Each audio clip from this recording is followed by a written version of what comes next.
Bossing, listing na ng MergePal sa 12. 2 days na lang pala, listing na to, no? Hindi na natin namilayan. So sige, check natin.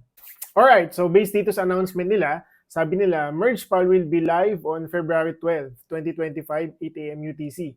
Then, claim open at Mirai App Feb 10, 9 a.m. UTC. So, meaning to say guys, today pala yung claiming ng MergePal tokens natin dito sa Mirai App. So, check natin.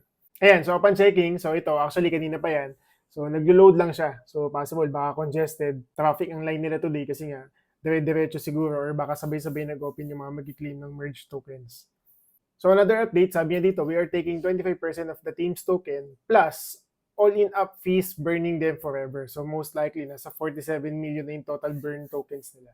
So, good news to sa side natin. So, when it comes to total supply na itong MergePal, wala na akong idea. Actually, nakalimutan ko na nga siya. Buti na lang nag-comment to si brother. So, tingnan natin ang magiging effect nito prior dun sa listing niya in Feb 12. So, abang tayo.